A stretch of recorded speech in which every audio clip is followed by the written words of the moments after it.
My name is Guy. Sunday should be warm and sunny, just a scattering of drive-bys. And I live in paradise.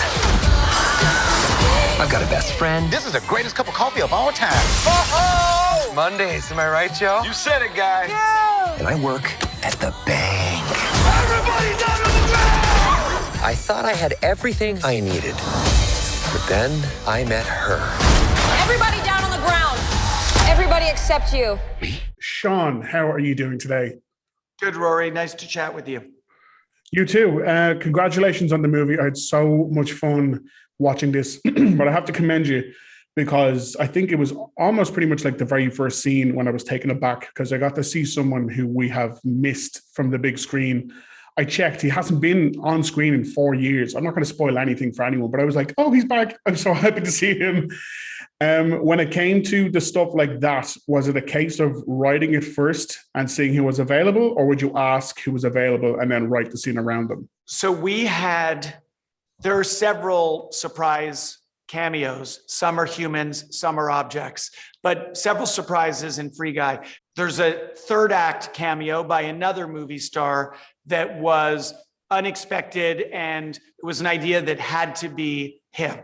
But as far as the movie star that opens the movie and who we've kept more or less secret, the character existed. But once we cast the movie star you're talking about, who hasn't been on screen in a few years, he showed up on set and he had such a sense of playfulness, and he made choices, especially in the big scene he later has with Ryan Reynolds, that are so strange and are so not in the script, where you have one mega male movie star getting very much in the space of Ryan Reynolds' mega male movie star. And it gives this element to the scene that is so bizarre. I literally remember watching going, why is this happening? And yet I kept laughing. And it reminded me that sometimes the best comedy comes out of something that doesn't make sense and is completely idiosyncratic, weird, and surprising. Yeah, like I have to compliment you again for reining in, because everyone in this movie, there's Ryan, there's Jodie, who we know obviously from Killing Eve, there's Taika Waititi, all these fantastic comedians who I guess for most viewers, they would associate them with something that's a bit more adult. Whereas in this, it's fantastic that, like, I know I have younger cousins who are like, I'm so excited to bring them to see this.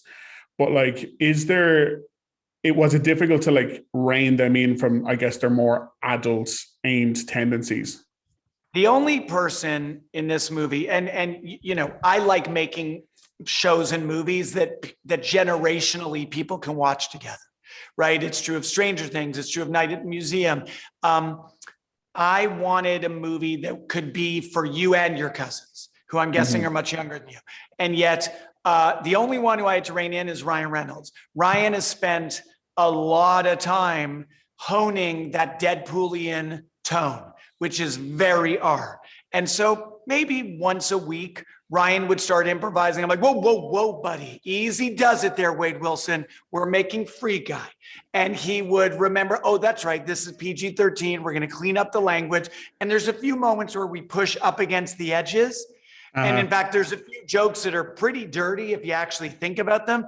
But he's saying it with the optimism of this like 4-year-old boy in a man's body. And so we get away with a lot. But only Ryan went a little too adult sometimes. And just one quick final question, if that's okay. There's obviously all these rumors spurring around yourself and Ryan and working together at the Deadpool 3 thing.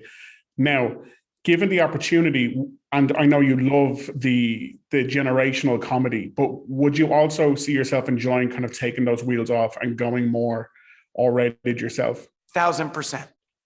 Fantastic. Shawn, thank you Thanks, so much. man. Have a fantastic day. Nope.